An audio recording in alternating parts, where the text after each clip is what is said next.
Welcome to study go with Zeenat. आज इस video में हम सीआरपीसी का चैप्टर नंबर 5 डिस्कस करेंगे जो कि अरेस्ट से संबंधित है। अरेस्ट मतलब गिरफ्तारी। इस चैप्टर में सेक्शन 41 से लेकर 60 तक के प्रोविजन दिए गए हैं और इस चैप्टर से प्री में, मेंस में और एलएलबी के एग्जाम्स में, यानी कि जुडिशरी के एग्जाम्स में भी और एलएलबी के एग्जाम्स में भी, सब जगह काफी सारे क्वेश्चंस पूछे जाते हैं। जो भी क्वेश्चंस पूछे जाते हैं वो सारे के सारे आपके क्लियर हो जाएंगे आज के वीडियो से। सीआरपीसी का पीडीएफ नोट अवेलेबल है और सीआरपीसी के अलावा काफी सारे सब्जेक्ट जिनकी लिस्ट मैंने डिस्क्रिप्शन में मेंशन कर दी है उनके पीडीएफ नोट्स अवेलेबल है। सीआरपीसी का वीडियो लेक्चर कोर्स भी अवेलेबल है और आईपीसी का भी वीडियो लेक्चर कोर्स अवेलेबल है। अगर आपको इनमें से कोई भी चीज परचेस करनी है तो आप उसको परचेस करने के लिए या तो मुझे मेल कर सकते हैं, मेरा ईमेल एड्रेस आपको स्क्रीन पर दिख ही रहा होगा, या फिर आप मुझे मेरे टेलीग्राम आईडी पर मैसेज कर सकते हैं। मेरी टेलीग्राम आईडी आपको डिस्क्रिप्शन में मिल जाएगी। वीडियो को शुरू करने से पहले आप लोगों को मुझे एक फेवर चाहिए, आप मुझे कमेंट करके जरूर बताया करो कि वीडियो कैसी लग रही है। कहीं पर भी अगर आपको डाउट होता है या कोई क्वेरी होती है या किसी भी जुडिशरी के एग्जाम से रिलेटेड या किसी भी लॉ के सब्जेक्ट से रिलेटेड कोई भी डाउट होता है, आप कमेंट सेक्शन में पूछ लिया करो। मतलब कहने का कुल मिला के यह है कि कमेंट सेक्शन भर दिया करो। तो बस मुझे ये फेवर चाहिए आप लोगों का। अब हम शुरू करते हैं आज का वीडियो। तो सबसे पहले हम चैप्टर नंबर 5 में कुछ इंपॉर्टेंट अमेंडमेंट्स डिस्कस करेंगे जो कि प्रीलिम्स में पूछे जाते हैं। सबसे पहला आपको ध्यान रखना है एक्ट नंबर 25 ऑफ 2005 जो कि इफेक्ट में आया था 26 जून 2006 से। तो ये जो अमेंडमेंट एक्ट है, इस अमेंडमेंट एक्ट ने चैप्टर नंबर 5 में क्या क्या चीजें चेंज की। तो देखो, सेक्शन 46 में सबसेक्शन 4 ऐड किया इस अमेंडमेंट एक्ट ने। नए सेक्शन ऐड किए, section 50A and section 54A, और सेक्शन 53 में एक्सप्लेनेशन इस अमेंडमेंट एक्ट के द्वारा सब्स्टिट्यूट किया गया। और इस अमेंडमेंट एक्ट के द्वारा आपका एक इंपॉर्टेंट सेक्शन है सीआरपीसी में, सेक्शन 25A, ये भी इंसर्ट किया गया था। और चैप्टर 21A जो कि प्ली बार्गेनिंग से डील करता है, वो भी इस अमेंडमेंट एक्ट के द्वारा मलिमत कमेटी के रिकमेंडेशन पर सीआरपीसी में इंसर्ट किया गया था। इसके बाद अगला अमेंडमेंट एक्ट आता है सीआरपीसी अमेंडमेंट एक्ट 2008 जो कि 2009 में बनने वाला 5वें नंबर का अधिनियम था। तो ये जो सीआरपीसी अमेंडमेंट एक्ट है 2008 वाला, इसने सेक्शन 41 एंड सेक्शन 54 में कुछ चीजें सब्स्टिट्यूट की और कुछ नए सेक्शन इंसर्ट किए चैप्टर नंबर 5 में, जैसे कि section 41A, 41B, 41C, 41D, 55A and 60A। और सेक्शन 46 के सबसेक्शन 1 में एक प्रोवाइजो भी इस अमेंडमेंट एक्ट के द्वारा इंसर्ट किया गया था। नेक्स्ट अमेंडमेंट एक्ट आता है आपका सीआरपीसी अमेंडमेंट एक्ट 2013 जो कि 3 फरवरी 2013 से लागू हुआ था। ये अमेंडमेंट एक्ट चैप्टर नंबर 5 के सेक्शन 54A में एक प्रोवाइजो इंसर्ट किया था। इसके अलावा कुछ एडिशनल सेक्शंस भी आप जान लो जो कि 2013 में सीआरपीसी में ऐड किए गए थे। वो हैं आपके section 198B, section 357B, section 357C। तो ये अमेंडमेंट से यहाँ पर आपके सवाल पूछे जाते हैं। तो यहाँ से आपके प्रीलिम्स के अगर सवाल बनते हैं तो वो गलत नहीं होने चाहिए। ध्यान रखना है आपने कि क्या चीज किस अमेंडमेंट एक्ट के द्वारा चैप्टर नंबर 5 में इंसर्ट की गई थी। अब हम जब प्रोविजन डिस्कस करेंगे तब हम बार बार ये चीज डिस्कस नहीं करेंगे कि ये वाला सबसेक्शन जब हम डिस्कस कर रहे हैं कि ये तो 2005 में इंसर्ट हुआ था, ये सेक्शन 2005 में इंसर्ट हुआ था। हमने एक बार स्टार्टिंग में ही ये चीज कवर कर ली है। तो अब हम चैप्टर 5 में मेन चीजें डिस्कस करेंगे। आप मुझे कमेंट सेक्शन में जरूर बताइएगा कि आप किस एग्जाम के लिए ये वीडियो देख रहे हैं। तो यहां पर देखो, चैप्टर 5 में अरेस्ट के बारे में हम डिस्कस करते हैं, गिरफ्तारी के बारे में डिस्कस करते हैं। गिरफ्तारी से संबंधित ये चैप्टर है। तो सवाल ये आता है कि अरेस्ट का मतलब क्या होता है। अरेस्ट को ना तो सीआरपीसी में डिफाइन किया गया है, ना ही आईपीसी में, ना ही किसी अदर क्रिमिनल लॉ से रिलेटेड इनेक्टमेंट में। बट कुछ केसेस आए जहां पर अरेस्ट को डिफाइन किया गया, जिनमें से एक इंपॉर्टेंट केस जो प्रीलिम्स में पूछा जाता है वो है state of Haryana versus Dinesh Kumar का। इस केस में कहा गया कि अरेस्ट में होता है क्या, apprehension of accused by the police officer, और या फिर एक्यूज का खुद ही कस्टडी में वर्ड्स के थ्रू या फिर एक्शन के थ्रू सबमिशन। तो ये जो यहाँ पर डेफिनेशन दी गई अरेस्ट की, ये सीआरपीसी में सेक्शन 46 के सबसेक्शन 1 एंड सबसेक्शन 2 में अरेस्ट करने का जो तरीका बताया गया है उससे इंस्पायर है। तो बेसिकली कहा यह गया है यहाँ पर इस सेक्शन में कि अरेस्ट करने के लिए पुलिस ऑफिसर या फिर कोई भी अदर पर्सन जो अरेस्ट कर रहा है क्या करते हैं, जिसको अरेस्ट करना है उसकी बॉडी को एक्चुअल में टच करते हैं या कन्फाइन करते हैं, जब तक कि जिसको अरेस्ट कर रहे हैं वो खुद से क्या ना कर दे कस्टडी में, बाय वर्ड या बाय एक्शन खुद को सबमिट ना कर दे, लाइक कि हाँ मैं अपने आप को आपके हवाले करता हूं, लाइक बोल के, या फिर ऐसे जैसे हाथ नहीं खड़े कर देते, दोनों हाथ ऊपर, ऑलराइट। तो जो अरेस्ट होता है उसमें क्या होता है, उसमें किसी पर्सन को जिसको हम अरेस्ट कर रहे हैं उसकी पर्सनल लिबर्टी से उसको डिप्राइव किया जाता है, रिस्ट्रेन किया जाता है। But article 21 of Indian constitution तो ये कहता है कि किसी भी पर्सन को उसकी पर्सनल लिबर्टी से डिप्राइव नहीं किया जाएगा, व्यक्तिगत स्वतंत्रता से वंचित नहीं किया जाएगा। बट अरेस्ट में तो ऐसा होने लग रहा है। तो ये चीज कहां पर प्रोटेक्टेड है, अरेस्ट कहां पर प्रोटेक्टेड है, अरेस्ट यहां पर प्रोटेक्टेड है क्योंकि एक्सेप्शन दिया गया है। एक्सेप्शन दिया गया है ये कि ये चीज की जा सकती है, कैसे, जो प्रोसीजर लॉ ने स्टैब्लिश किया है उसके द्वारा। यहां से आप कनेक्ट करेंगे सीआरपीसी का सेक्शन 60A जो सीधा सीधा कहता है कि अगर अरेस्ट होगा तो होगा। सीआरपीसी में जो प्रोविजंस दिए गए हैं या फिर किसी लॉ के तहत जो प्रोविजंस दिए गए हैं, किसी ऐसे लॉ के तहत जो एनफोर्समेंट में है, प्रोविजंस जो दिए गए उन्हीं के अकॉर्डिंग होगा, उनके अलावा किसी और तरीके से अरेस्ट नहीं होगा। तो क्या कहने का मतलब है, ये है प्रोसीजर स्टैब्लिश्ड। तो अगर इसके अलावा किसी और तरीके से अरेस्ट होता है तो वो अरेस्ट होगा illegal, article 21 of Indian constitution का वो वायलेशन होगा। और ऐसी अवस्था में ऐसे अरेस्ट के खिलाफ writ of habeas corpus issue करवाया जा सकेगा। तो अब यहां पर आपका थोड़ा कॉन्सेप्ट क्लियर हुआ होगा। अब हम आगे बढ़ते हैं। तो अगर पूछा जाए आपसे कि अरेस्ट कितने तरीके का हो सकता है, तो अरेस्ट 2 तरीके का हो सकता है। एक तो हो रहा है तमीज के साथ, वारंट वगैरह इशू हो रहा है, वारंट के तहत अरेस्ट करके लाया जा रहा है। वारंट के संबंध में आपके सेक्शन 70 से लेकर 81 तक के प्रोविजन है, सेक्शन 87 है एंड सेक्शन 89 है। तो यहाँ पे तमीज के साथ अरेस्ट हो रहा है, मतलब वारंट इशू हो रहा है, वारंट के तहत अथॉरिटी मिल रही है, तब अरेस्ट करके ला रहे हैं। दूसरा टाइप होता है विदाउट वारंट अरेस्ट करने का, जिसके कंटेक्स्ट में आपको एक तो सीआरपीसी का सेक्शन 2C मिलेगा और section 41, 42, 43, 44, 123 subsection 6, 151 subsection 1, 432 subsection 3 and section 438 के सबसेक्शन 1 का प्रोवाइसो। तो अब यहां पर आपका एक सवाल बनता है, सवाल ये बनता है कि पुलिस ऑफिसर कब विदाउट वारंट अरेस्ट कर सकते हैं। तो सबसे पहले हम ये चीज डिस्कस करेंगे। बाकी प्राइवेट पर्सन के द्वारा अरेस्ट, मजिस्ट्रेट के द्वारा जो अरेस्ट होता है, वो हम बाद में डिस्कस करेंगे।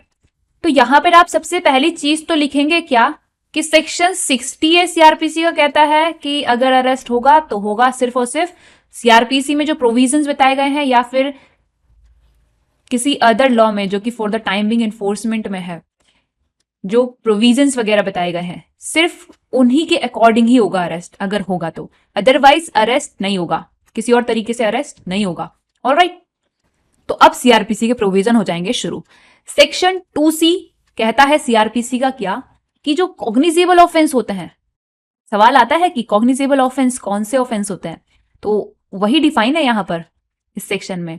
तो कहा यह गया है कि जो कॉग्निजेबल ऑफेंस होते हैं वहां पर पुलिस ऑफिसर को अथॉरिटी होती है विदाउट वारंट अरेस्ट करने की। विदाउट वारंट अरेस्ट करने के साथ साथ बिना अथॉरिटी के इन्वेस्टिगेशन भी ये स्टार्ट कर सकते हैं। इस कंटेक्स्ट में आप सीआरपीसी का सेक्शन 156 सबसेक्शन 1 देख सकते हैं।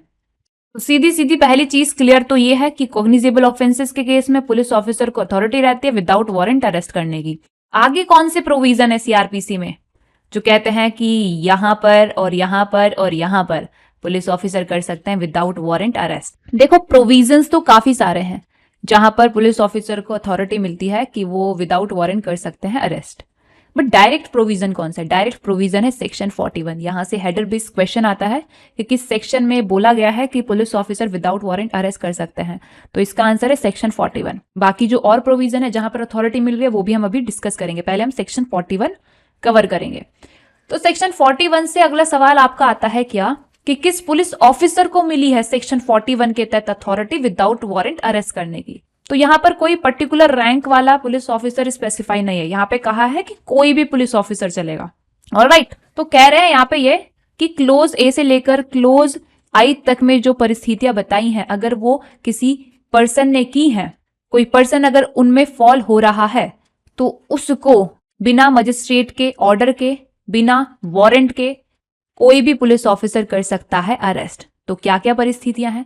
पहली परिस्थिति यह है कि अगर कोई पर्सन क्या कर रहा है, पुलिस ऑफिसर के सामने ही सामने, पुलिस ऑफिसर की उपस्थिति में, प्रेजेंस में ही कॉग्निजेबल ऑफेंस कमिट कर दिया है। कॉग्निजेबल ऑफेंस वो ऑफेंस जिनमें पुलिस ऑफिसर को विदाउट वारंट अरेस्ट करने की अथॉरिटी रहती है, ये कहा गया है सेक्शन 2C में। और ये भी कहा गया है कि जिनको फर्स्ट शेड्यूल में शो किया गया है कि ये कॉग्निजेबल ऑफेंस है।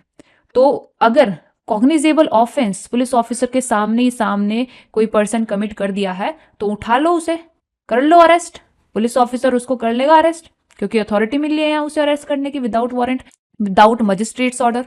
क्योंकि यहाँ पर अब पुलिस ऑफिसर ऐसा थोड़ी करेगा, पहले कोर्ट जाएगा, वहां से ऑर्डर लेकर आएगा, मजिस्ट्रेट से ऑर्डर लेकर आएगा, वारंट लेकर आएगा, तब करेगा। नहीं, कर लो उसे अरेस्ट जिसने आपके सामने कॉग्निजेबल ऑफेंस कमिट किया है।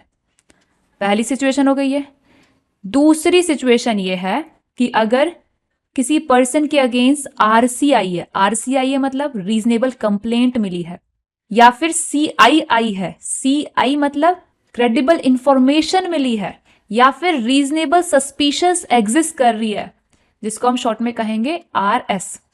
क्या RC, क्या CII है, क्या रीजनेबल सस्पिशन एग्जिस्ट कर रही है? ये कि कोई पर्सन क्या किया है, ऐसा कॉग्निजेबल ऑफेंस कमिट किया है जिसके लिए 7 साल से कम की या 7 साल तक के कारावास की सजा है, विद या विदाउट फाइन। तो ऐसे पर्सन को कोई भी पुलिस ऑफिसर बिना वारंट, बिना मजिस्ट्रेट के ऑर्डर के कर सकता है अरेस्ट। वो भी कब? जब ये जो 2 परिस्थितियां हम डिस्कस करेंगे ये उसको होती है सेटिस्फाई। क्या कि पुलिस ऑफिसर को ये रीजन टू बिलीव है। रीजन टू बिलीव मतलब सेक्शन 26 ऑफ IPC में जो डिफाइन है, मतलब सफिशिएंट कॉज है विश्वास करने का पुलिस ऑफिसर के पास कि जो कंप्लेंट या इंफॉर्मेशन आई है या जो सस्पिशियस एग्जिस्ट कर रहा है, उसके हिसाब से पुलिस ऑफिसर को ये रीजन टू बिलीव है कि हाँ वो पर्सन कमिट किया है वो पर्टिकुलर कॉग्निजेबल ऑफेंस। ऑलराइट, दूसरी यहां पर ये जो चीजें बताई गई हैं ये भी पुलिस ऑफिसर को हो रही है सेटिस्फाई कि भाई साहब उसको तो अरेस्ट करना जरूरी है। क्यों? ताकि फर्दर ऑफेंस कमिट करने से उसको रोका जा सके, इन्वेस्टिगेशन प्रॉपरली की जा सके, उस पर्सन के द्वारा एविडेंस को छुपाने, खत्म करने से रोका जा सके।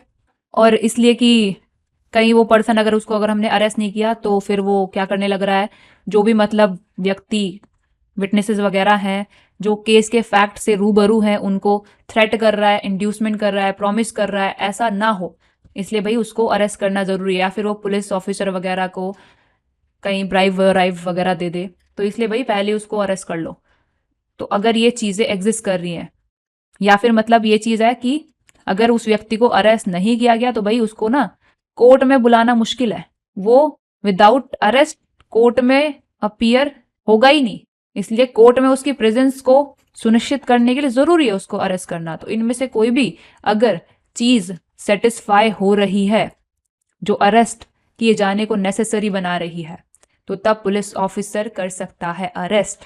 क्लोज B में जो हमने सिचुएशन पढ़ी उस सिचुएशन में। बट यहां पर ये चीज है पुलिस ऑफिसर के ऊपर मैंडेटरी कि वो क्यों किया है अरेस्ट, ये कारण राइटिंग में रिकॉर्ड करेगा। लेकिन अगर वो अरेस्ट नहीं कर रहा इन परिस्थितियों में, तो तब भी वो बताएगा कि क्यों वो अरेस्ट नहीं कर रहा है, राइटिंग में रीजंस बताएगा कि वो अरेस्ट ऐसी परिस्थिति होने के बावजूद भी क्यों नहीं किया। ऑलराइट, अरेस्ट करेगा तो भी रीजंस बताएगा राइटिंग में, और अगर अरेस्ट नहीं करेगा तो भी रीजंस बताएगा राइटिंग में।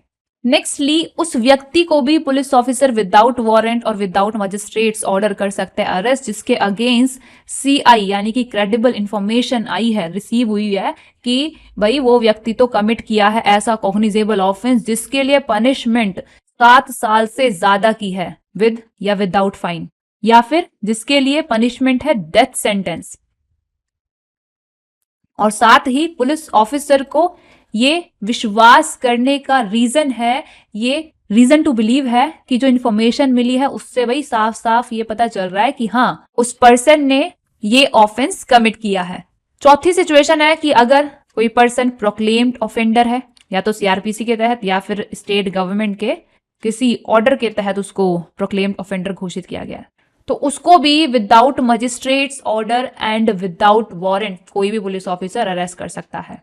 नेक्स्टली, किसी पर्सन के पोजेशन में अगर कोई ऐसी चीज मिलती है जिसका रीजनेबल सस्पिशन हमें ये हो रहा है कि भाई ये तो चोरी की प्रॉपर्टी है, स्टॉलन प्रॉपर्टी है, और रीजनेबली ये सस्पिशन है कि उस चीज के संबंध में इस पर्टिकुलर पर्सन ने जिसके पोजेशन में वो चीज मिली है ऑफेंस किया है, तो उसको भी धर सकता है पुलिस ऑफिसर विदाउट वारंट।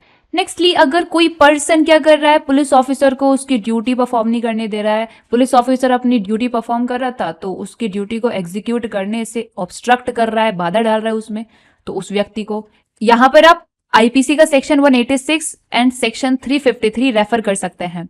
वहीं उसको भी जो लॉफुल कस्टडी से स्केप कर लिया है या फिर स्केप करने का अटेम्प्ट किया है, तो उसको भी विदाउट वारंट अरेस्ट करने की अथॉरिटी होती है, और इस कंटेक्स्ट में आप आईपीसी की ये पर्टिकुलर सेक्शन रेफर कर सकते हैं।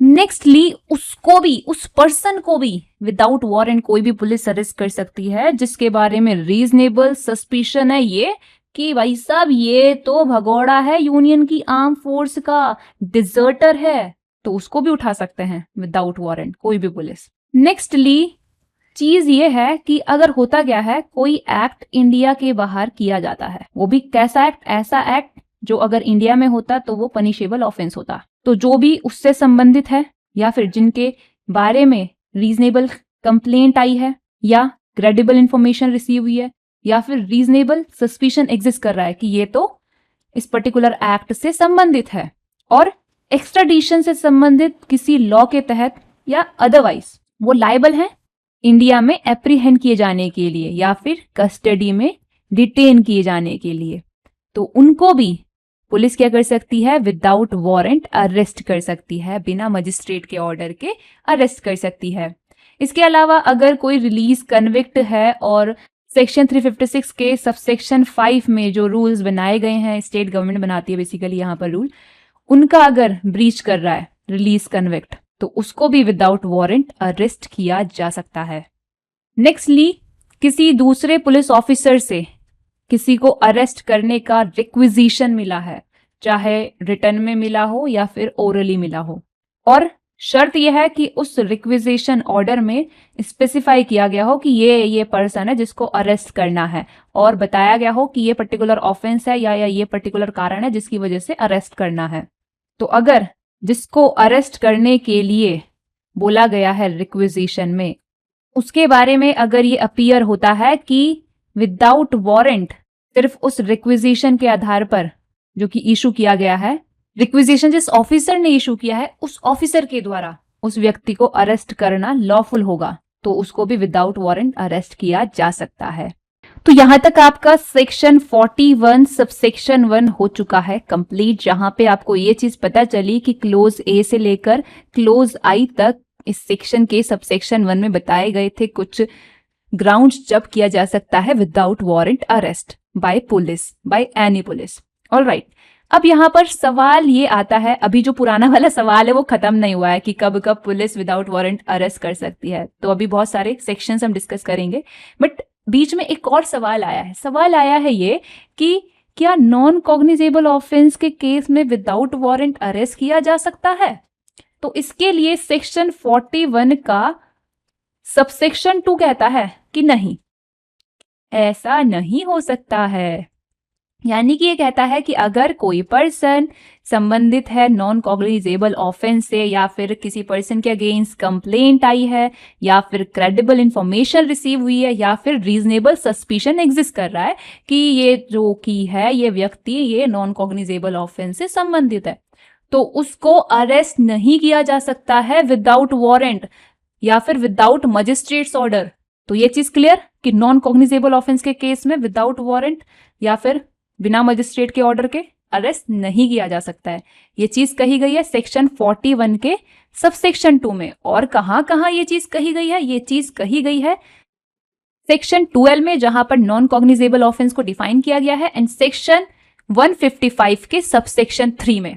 तो ये सारे सेक्शन आप रेफर कर सकते हैं सेक्शन 41 के सबसेक्शन 2 के साथ।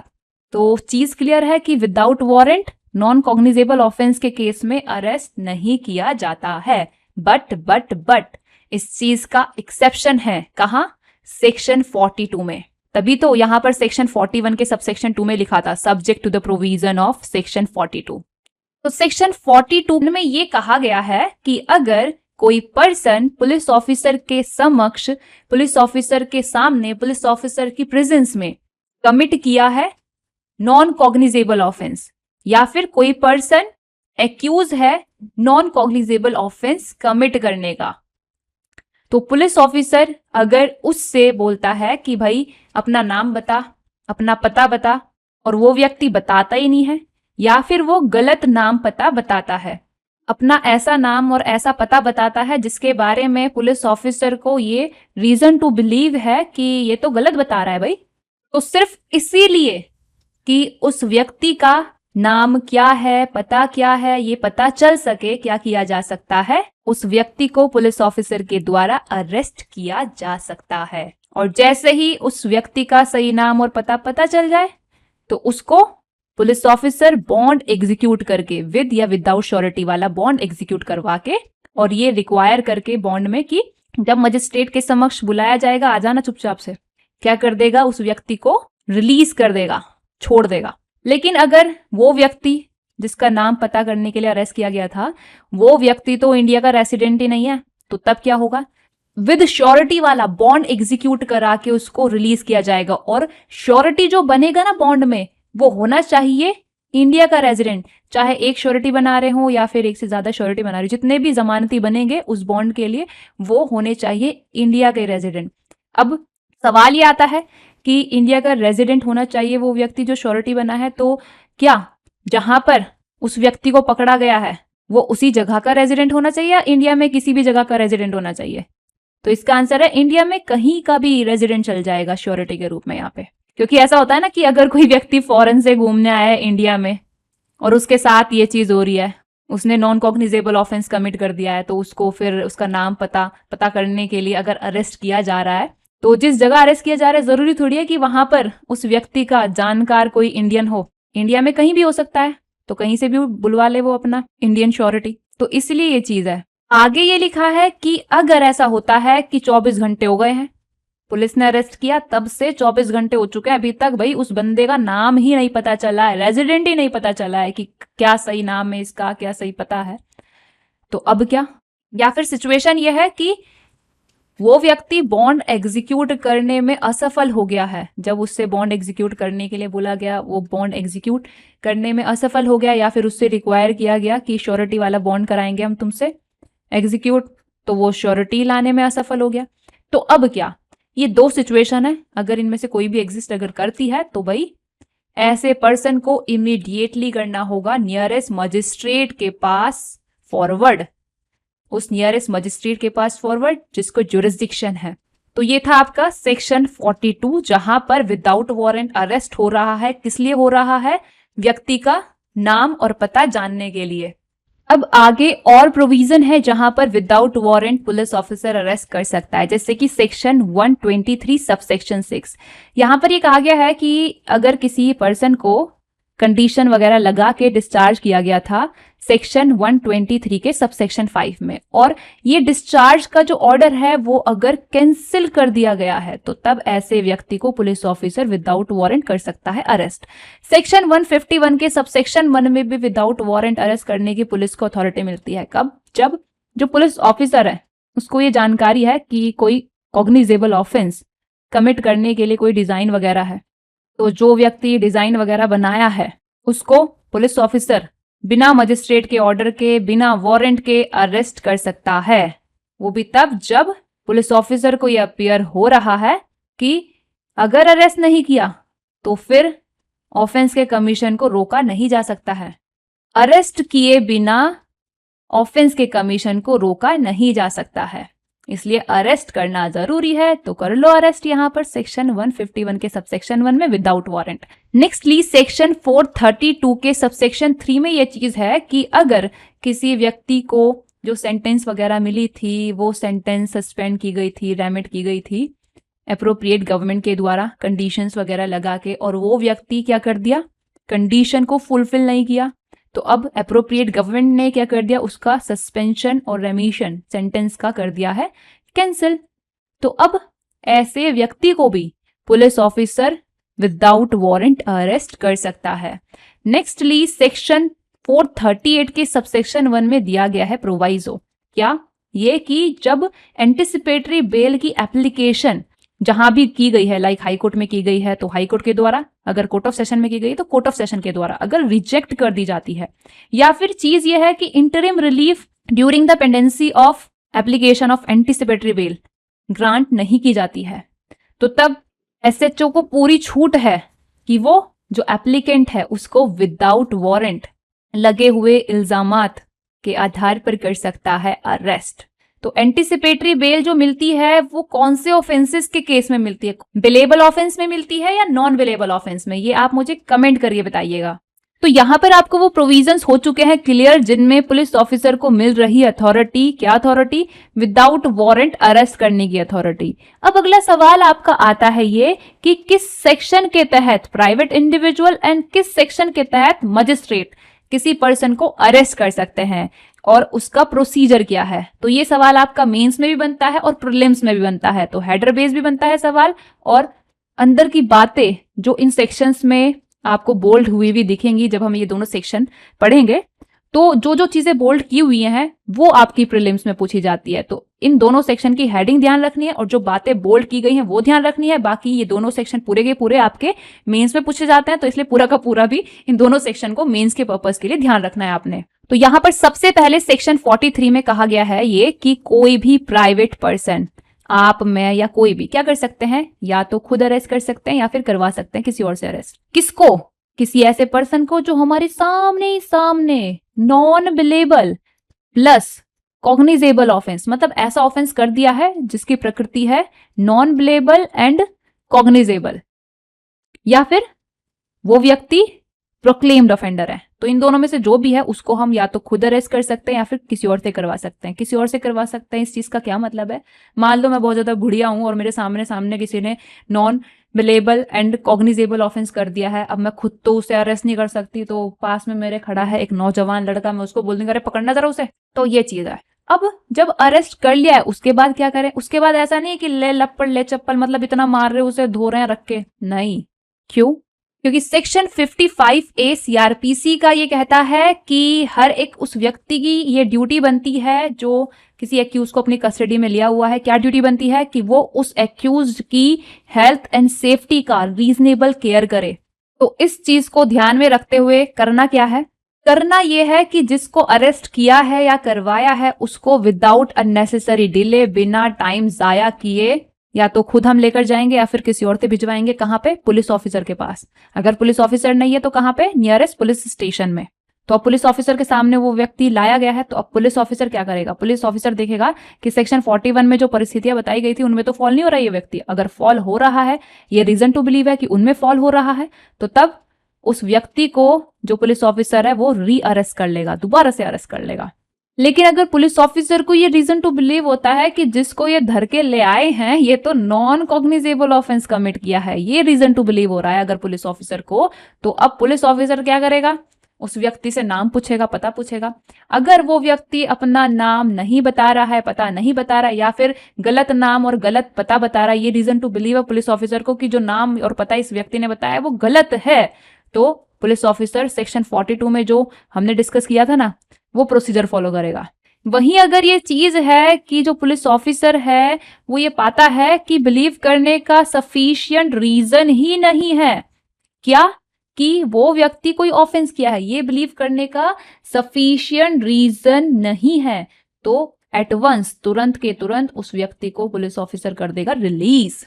तो ये था आपका सेक्शन 43 जहां पर प्राइवेट इंडिविजुअल को, यानी कि आपको, मुझे, किसी को भी मिल रही है क्या, किसी ऐसे पर्सन को अरेस्ट करने की अथॉरिटी जो कि हमारे सामने ही सामने non billable and cognizable offence कर दिया है या फिर जो कि प्रोक्लेम्ड ऑफेंडर है।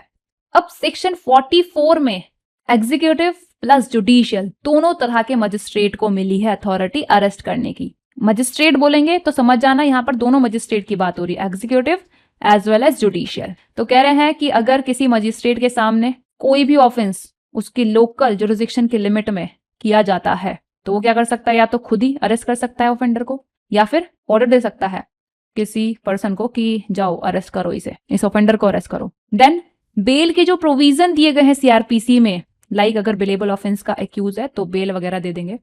तो कहने का मतलब यही है कि बेल वाले प्रोविजन के अधीन रहते हुए मजिस्ट्रेट क्या कर देगा, उस ऑफेंडर को कस्टडी में सुपुर्द कर देगा, कमिट कर देगा।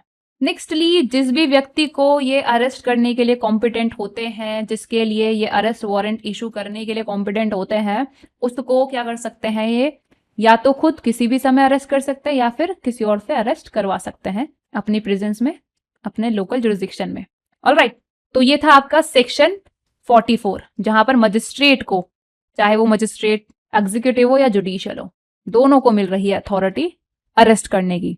अब यहां पर अगला सेक्शन है सेक्शन 45, जिससे हेडर बेस्ड क्वेश्चन बनता है क्या कि आर्म फोर्सेस के जो मेंबर्स होते हैं उनको अरेस्ट से किस सेक्शन के तहत मिला हुआ है प्रोटेक्शन। देखो पी है यहाँ पे, पी मतलब 45 लग ही नहीं रहा है ऐसे, बट मान लो ना, बट इस चीज से भी मान सकते हो, आर्म फोर्सेस 45 तो सेक्शन 45 में आर्म फोर्सेस के मेंबर्स को अरेस्ट से मिला हुआ है प्रोटेक्शन। तो चीज क्या है, चीज ये है कि हमने सेक्शन 41 से लेकर 45 में कई परिस्थितियां देखी जहां पर हो रहा था अरेस्ट।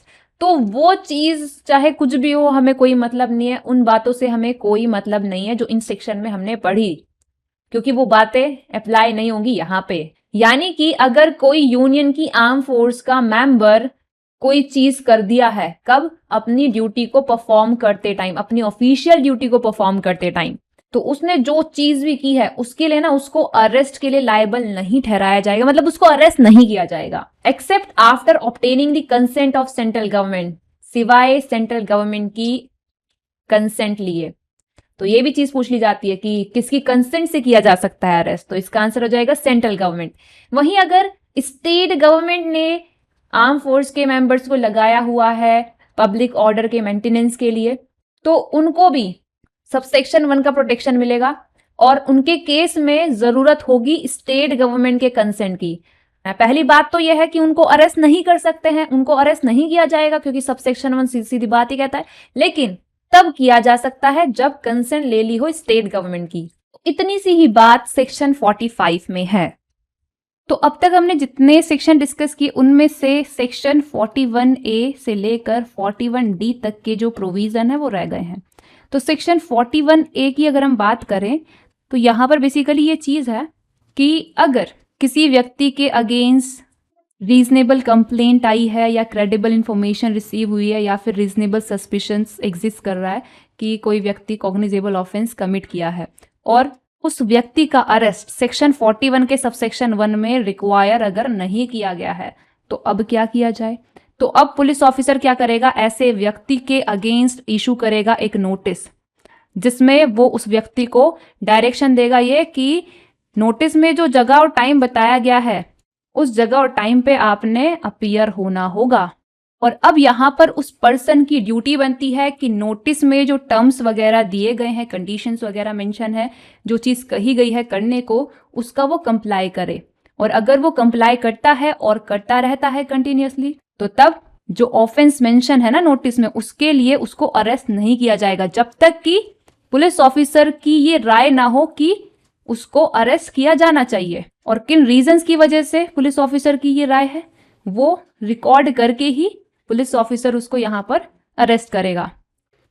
वही अगर वो व्यक्ति कभी भी क्या करता है, जो नोटिस में टर्म्स मेंशन थी उनको कंप्लाई करने में फेल हो जाता है या फिर खुद को आइडेंटिफाई करने नहीं देता है, अनविलिंग रहता है इस चीज के लिए, तो तब पुलिस ऑफिसर नोटिस में जो ऑफेंस मेंशन है उस ऑफेंस के लिए उसको अरेस्ट कर सकते हैं।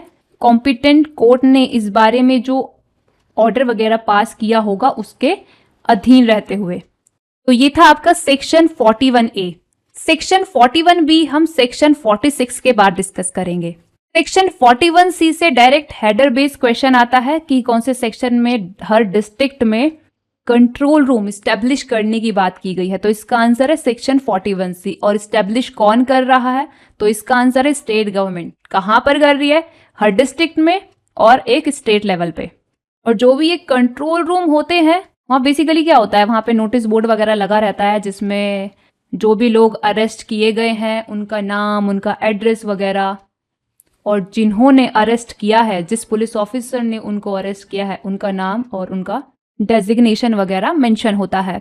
और ये चीज़ डिस्प्ले कराने की जो जिम्मेवारी रहती है वो रहती है स्टेट गवर्नमेंट की। बाकी इतना कुछ यहाँ से पूछा नहीं जाता है।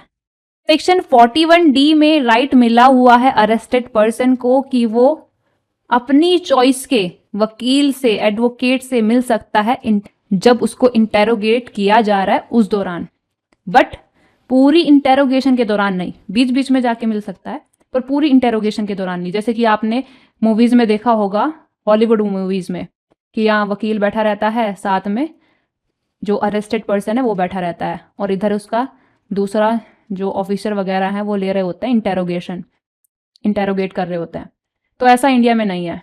यहाँ पे जो अरेस्टेड पर्सन है वो अपने चॉइस के एडवोकेट से पूरे इंटेरोगेशन के दौरान ही मिल सकता है, बीच बीच में मिल सकता है। ये उसका राइट तो है, बट पूरे इंटेरोगेशन के दौरान उसको ये राइट नहीं है। अब यहाँ पर सेक्शन 46 आता है जो कि बताता है कि अरेस्ट किया कैसे जाता है। वही जो सेक्शन 41B है वो बताता है अरेस्ट का प्रोसीजर। ये दोनों सेक्शन बहुत ज्यादा आपस में कभी कभी कंफ्यूज कर जाते हैं, तो इन दोनों सेक्शन की हेडिंग आपने अच्छे से ध्यान रखनी है। सेक्शन 41B में एक और चीज बताई गई है, वो बताई गई है क्या, जो ऑफिसर कर रहे होते हैं अरेस्ट, उनकी ड्यूटीज। तो इन दोनों सेक्शन में कंफ्यूज नहीं होना है, प्रोसीजर अरेस्ट का एंड ऑफिसर जो अरेस्ट कर रहे हैं उनकी ड्यूटी, ये बताई गई है सेक्शन 41B में। और सेक्शन 46 में बताया गया है कि अरेस्ट किया कैसे जाता है। तो कहा यह गया है कि पुलिस ऑफिसर या कोई भी अदर पर्सन अगर कर रहे हैं अरेस्ट, तो वो क्या करेंगे, जिसको अरेस्ट किया जाना है उस पर्सन की बॉडी को असल में टच करेंगे, एक्चुअल टच करेंगे, या फिर उसकी बॉडी को कन्फाइन करेंगे। वो भी कब, जब वो व्यक्ति कस्टडी में बाय वर्ड या बाय एक्शन खुद को सबमिट नहीं कर देता है। फॉर एग्जाम्पल, किसी पर्सन को अरेस्ट करने गया पुलिस ऑफिसर। अब जैसे कि आपने मूवी में देखा ही होगा, पुलिस ऑफिसर क्या कहता है, यू आर अंडर अरेस्ट। अब ये व्यक्ति हाथ खड़े कर देता है दोनों ऊपर, तो ये चीज मानी जाएगी कि बाय एक्शन ये व्यक्ति खुद को कस्टडी में सबमिट कर दिया है। वहीं दूसरी चीज ये है, पुलिस ऑफिसर गया अरेस्ट करने और बोलता है police officer you are under arrest, और अब ये व्यक्ति कहता है हाँ जी ठीक है ले जा लो, कोई दिक्कत नहीं है, मतलब बाय वर्ड्स वो बोल रहा है कि ठीक है मैं तैयार हूं चलने के लिए आपके साथ। तो तब तो ये सिचुएशन ऐसी है जब ये चीज करने की जरूरत नहीं है, उसको पकड़ने की जरूरत नहीं है, उसको कन्फाइन करने की जरूरत नहीं है। सेक्शन 46 के सबसेक्शन 1 में जो प्रोवाइजो दिया गया है ये बहुत शानदार बात करता है। ये कहता है कि अगर एक महिला को अरेस्ट किया जाना है तो जब तक कि सर्कमस्टांसेस कॉन्ट्ररी नजर नहीं आ रहे हैं, तब तक ये चीज है कि पुलिस ऑफिसर ने ओरली इंटीमेट किया महिला को कि यू आर अंडर अरेस्ट, और बस महिला ने इतना सुना और अपने आप को कस्टडी में सबमिट कर दिया, तो मान लिया जाएगा कि अरेस्ट हो गया है जी। पहली चीज ये। दूसरी चीज ये कह रहे हैं कि एक पुलिस ऑफिसर महिला को अरेस्ट करते टाइम क्या नहीं करेगा, उसको टच नहीं करेगा, टच करके उसको अरेस्ट नहीं करेगा जब तक कि ऐसा करना सर्कमस्टांसेस रिक्वायर ना कर रहे हो, या फिर जब तक कि जो पुलिस ऑफिसर है वो एक फीमेल ना हो। अगर एक फीमेल पुलिस ऑफिसर है तो तब वो ऐसा कर सकती है। तो ये चीज आपकी प्रीलिम्स में पूछी जाती है। और इस कंटेक्स्ट में दो केस हैं, एक तो है राजकुमारी वर्सेस एसएचओ नोएडा 2003, और दूसरा केस है state of Maharashtra versus Christian community welfare 2004। दोनों केस प्रीलिम्स में पूछे जाते हैं कि किस चीज से संबंधित है। तो ये जो पर्टिकुलर केस है इसमें कहा गया था ये कि जब एक फीमेल को किया जा रहा है अरेस्ट, तो कोशिश सारी यही रहनी चाहिए कि साथ में लेकर गए हों एक लेडी कांस्टेबल को। बट अगर सर्कमस्टांसेस ऐसे हैं कि अरेस्टिंग ऑफिसर को ये रीजनेबली सेटिस्फाई हो रहा है कि लेडी कांस्टेबल अवेलेबल ही नहीं है और उसकी प्रेजेंस को इंश्योर करना पॉसिबल ही नहीं है, या फिर इतने में अगर हम लेडी कांस्टेबल को लेकर आएंगे तो इससे क्या हो जाएगा, इन्वेस्टिगेशन में रुकावट हो जाएगी। तो तब अरेस्टिंग ऑफिसर क्या करेगा, रीजंस को रिकॉर्ड करेगा और वो खुद ऐसी परिस्थिति में फीमेल को अरेस्ट कर सकेगा। इवन इस केस में तो ये तक कह दिया गया कि अगर लॉफुल रीजंस हैं तो एक फीमेल को एक मेल अरेस्ट कर सकता है दिन में किसी भी टाइम, इवन सर्कमस्टांसेस जो है केस के उनको देखते हुए रात में किसी भी time, without presence of lady constable. ये चीज इस केस में कही गई थी। बट सेक्शन 46 का जो सबसेक्शन 4 है वो ये कहता है, जनरल रूल जो देता है वो ये कहता है कि जब तक कि एक्सेप्शनल सर्कमस्टांसेस एग्जिस्ट नहीं करते तब तक ये कह रहा है कि किसी भी महिला को सनसेट के बाद और सनराइज से पहले अरेस्ट नहीं किया जाएगा। लेकिन अगर एक्सेप्शनल सर्कमस्टांसेस एग्जिस्ट कर रहे हैं तो तब क्या, तब एक वुमन पुलिस ऑफिसर इस चीज की रिपोर्ट बनाएगी और जिस एरिया में अरेस्ट करेगी वो उस एरिया के judicial magistrate of first class से वो लेगी प्रायर परमिशन। तो ये चीज भी प्रीलिम्स में पूछी जाती है। अब यहाँ पर सेक्शन 46 का सबसेक्शन 2 ये कहता है कि अगर जिस पर्सन को अरेस्ट किया जा रहा है वो पर्सन मान लो जेड है, तो जेड अगर क्या करता है, अरेस्ट से रेजिस्ट करने का फोर्सिबली प्रयास करता है या फिर अरेस्ट से बचने का अटेम्प्ट करता है, तो जो पुलिस ऑफिसर उसको अरेस्ट कर रहे हैं या कोई भी पर्सन उसको अगर अरेस्ट कर रहे हैं वो क्या कर सकते हैं, उसको अरेस्ट करने के लिए सारे के सारे तरीके जो जरूरी हैं अरेस्ट को इफेक्ट देने के लिए, जो अरेस्ट करने के लिए जरूरी है, सारे के सारे तरीके वो अपना सकते हैं, यूज कर सकते हैं। यानी कि everything is fair in arrest here, but अगर कोई पर्सन जिसको अरेस्ट किया जा रहा है वो एक्यूज नहीं है किसी ऐसे ऑफेंस का जिसके लिए पनिशमेंट होती है डेथ सेंटेंस या फिर इम्प्रिजनमेंट फॉर लाइफ, तो ऐसे पर्सन को अरेस्ट करते टाइम डेथ कॉज करने का कोई राइट नहीं मिलता है।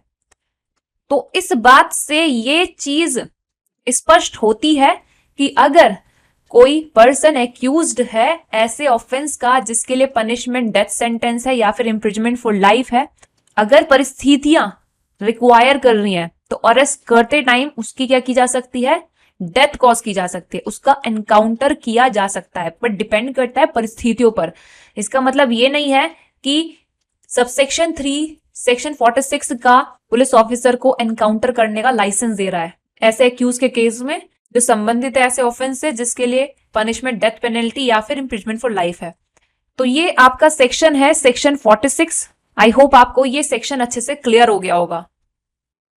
सेक्शन 41B में तरीका बताया गया है अरेस्ट करने का और जो ऑफिसर करते हैं अरेस्ट उनकी ड्यूटी बताई गई है। तो बेसिकली चीज यह है कि हर एक पुलिस ऑफिसर जो अरेस्ट कर रहा है उसकी ना 3 ड्यूटी बनती है, और कहने का मतलब यह है कि उसको 3 चीजें करनी पड़ेंगी, ये 3 प्रोसीजर उसको फॉलो करने पड़ेंगे जो उसकी ड्यूटी भी है।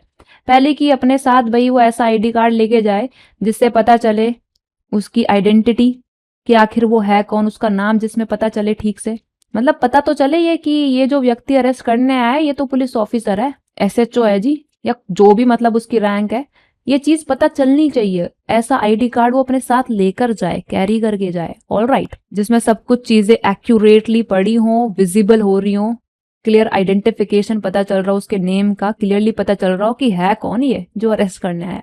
दूसरी चीज पुलिस ऑफिसर ने करनी है क्या, एक मेमो बनाना है अरेस्ट का जो अटेस्ट किया जाएगा कम से कम किसी एक विटनेस के द्वारा। और विटनेस कौन होगा, विटनेस होगा जिस व्यक्ति को अरेस्ट कर रहा है ना उसकी फैमिली का कोई मेंबर, और अगर फैमिली का कोई मेंबर अवेलेबल नहीं है तो जहां पर अरेस्ट हो रहा है वहां लोकेलिटी का कोई रेस्पेक्टेबल मेंबर, और मेमो पे काउंटर साइन होंगे अरेस्टेड पर्सन के। अब अगर ऐसा हुआ है कि अटेस्टेशन जो किया है मेमो के ऊपर वो जिस व्यक्ति को अरेस्ट किया गया था उसके किसी फैमिली मेंबर ने नहीं किया है, तो तब पुलिस ऑफिसर की ये ड्यूटी बनती है कि वो अरेस्टेड पर्सन को बताए ये चीज कि अरेस्टेड पर्सन का ये राइट है कि अपने अरेस्ट के बारे में वो बता सकता है, अपने रिलेटिव को, अपने फ्रेंड को, जिसको भी वो बताना चाह रहा है बता सकता है।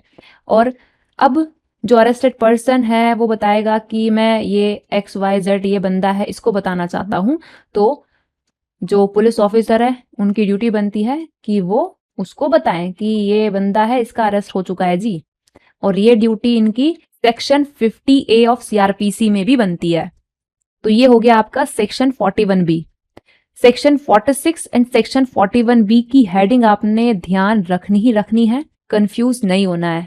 तो सेक्शन 47 से लेकर सेक्शन 68 तक के प्रोविजंस को अगर हम समराइज करें तो इनको ना हम दो हेड में डिवाइड कर सकते हैं। पहला तो हो गया एडिशनल पावर्स अरेस्ट को इफेक्ट देने की, दूसरा हो गया प्रोसीजर आफ्टर अरेस्ट। तो देखो, अरेस्ट को इफेक्टिव करने के लिए, अरेस्ट करने के लिए कुछ नेसेसरी पावर दी गई है। सेक्शन 47 में दे रखी है पावर क्या?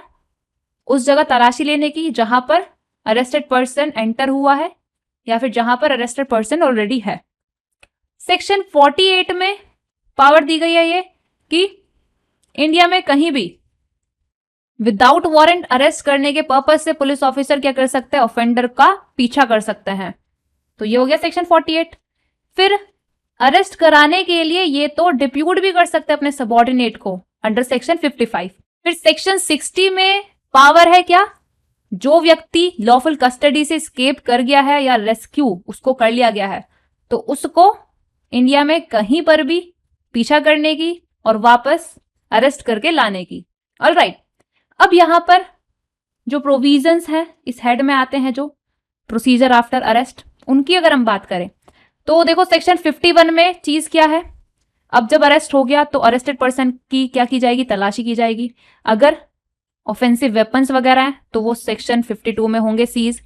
53 में होगा मेडिकल एग्जामिनेशन एक्यूज का। रेप एक्यूज का होगा मेडिकल एग्जामिनेशन 53A में। फिर 54A में अरेस्टेड पर्सन का होगा आइडेंटिफिकेशन। सेक्शन 58 में एसएचओ की रेस्पॉन्सिबिलिटी रहेगी क्या? कि उसके स्टेशन के एरिया में जितने भी विदाउट वारंट अरेस्ट हुए हैं उनकी रिपोर्ट दे डिस्ट्रिक्ट मजिस्ट्रेट को। अगर डिस्ट्रिक्ट मजिस्ट्रेट डायरेक्ट करता है तो एसडीएम को। फिर सेक्शन 59 में सीधा सीधा कह दिया गया कि अगर अरेस्ट किया गया है तो जिसको अरेस्ट किया गया है उसको सिर्फ 3 तरीकों से ही डिस्चार्ज मिल सकता है, अदरवाइज डिस्चार्ज नहीं मिल सकता है। कैसे? पहला तो उसके खुद के बॉन्ड पर, दूसरा तरीका है बेल, तीसरा तरीका है under the special order of magistrate. तो ये सारे प्रोविजन हमने कर लिए यहाँ पे समराइज। अब यहाँ पर अगला सेक्शन आता है सेक्शन 47। इसकी हेडिंग ध्यान रखनी है, प्रीलिम्स में पूछी जाती है। तो बेसिकली इस सेक्शन में चीज बताई गई है ये कि अगर किसी जगह पर वो पर्सन जिसको अरेस्ट किया जाना है घुस गया है, एंटर कर गया है या फिर ऑलरेडी वो वहां पर है, तो उस जगह पर अगर मुझे वारंट के तहत उस व्यक्ति को अरेस्ट करने की अथॉरिटी मिली है तो मुझे, और अगर कोई पुलिस ऑफिसर उसको अरेस्ट करने की अथॉरिटी रखता है तो उस पुलिस ऑफिसर को पावर मिलती है क्या? उस जगह पर तलाशी लेने की, सर्च करने की। तो यहाँ पे हमें पावर मिल रही है। और जो उस जगह पर रिसाइड कर रहा है, जिसके पास उस जगह का चार्ज है, ऑनर हो सकता है या किसी भी तरीके से वो जगह उस व्यक्ति के पास हो सकती है, तो उसकी यहाँ पर ड्यूटी बनती है क्या? कि जब हम उसको बोले कि हमें तलाशी लेनी है इधर, तो वो तमीज के साथ हमें फ्री इनग्रेस दे, मतलब हमें उस जगह पर तमीज के साथ प्रवेश करने दे, फ्री इनग्रेस दे। और सर्च करने के लिए वहां पर जो भी रीजनेबल फैसिलिटीज हमें मिलनी चाहिए वो सारी रीजनेबल फैसिलिटीज वो हमें दे। लेकिन अगर वो हमें इनग्रेस नहीं देता है, घुसने नहीं देता है, प्रवेश करने नहीं देता है उस जगह पे, तो अब हम क्या करें? तो अब हमें राइट मिलता है। क्या राइट मिलता है? कि हम उस जगह पर एंटर हो सकते हैं और तलाशी कर सकते हैं। इवन उस जगह पर एंटर होने के लिए कोई भी आउटर या इनर डोर या कोई विंडो वगैरह उस पर्टिकुलर हाउस या उस पर्टिकुलर जगह की हम तोड़ भी सकते हैं।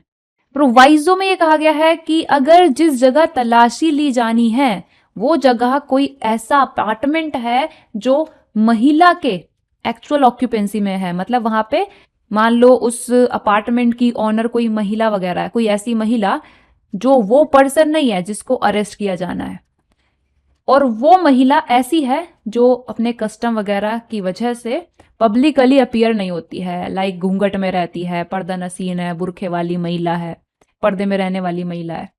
तो तब हमारे पार्ट पे ये चीज है कि हम उस अपार्टमेंट में एंटर होने से पहले उस महिला को नोटिस दे देंगे कि आपको पूरी छूट है, आप उस जगह से हट जाओ, ताकि हम जगह की तलाशी ले सके।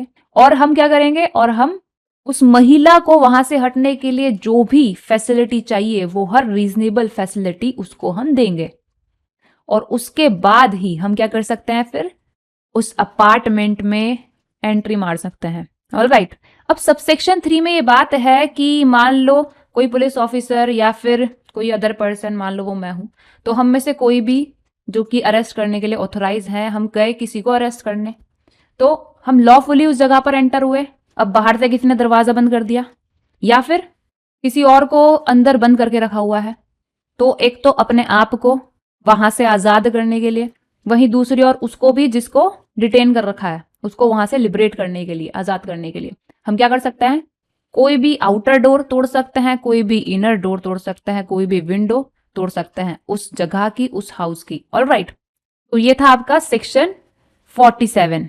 अब सेक्शन 48 कहता है क्या कि एक पुलिस ऑफिसर विदाउट वारंट अगर किसी पर्सन को अरेस्ट करने के लिए ऑथोराइज है तो उसको पूरी छूट है कि वो इंडिया में किसी भी जगह उस पर्सन का पीछा कर सकता है उस व्यक्ति को अरेस्ट करने के मकसद से। ऑलराइट, सेक्शन 49, यहाँ पे 9 आ रहा है तो ये कह रहा है नो अननेसेसरी रिस्ट्रेंट, यानी कि ये कह रहा है कि जिसको अरेस्ट आपने किया है उसको उतना ही आपने रिस्ट्रेंट करना है जितना उसके स्केप को रोकने के लिए जरूरी है, उससे ज्यादा नहीं करना है।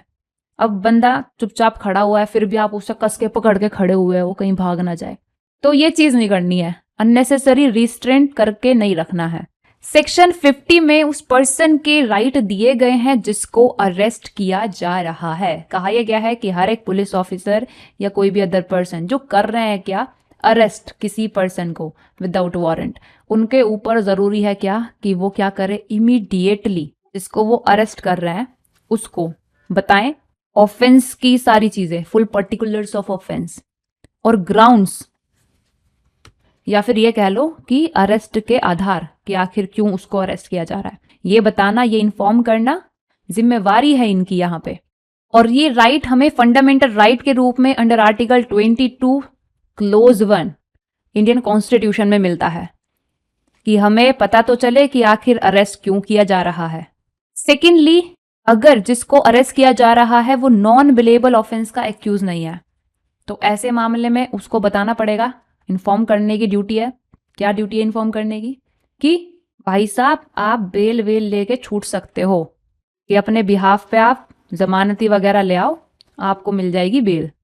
तो यहां पर जो राइट अरेस्टेड पर्सन को सेक्शन 50 में मिल रहे हैं और जो ड्यूटी अरेस्टिंग पुलिस ऑफिसर की बन रही है या जो अरेस्ट कर रहे हैं उनकी बन रही है, तो इन चीजों का अगर कंप्लाई नहीं किया जाता है तो जो अरेस्ट है वो माना जाएगा इलीगल और जो अरेस्टेड पर्सन है वो एंटाइटल होगा रिट ऑफ हबियस कॉर्पस के लिए।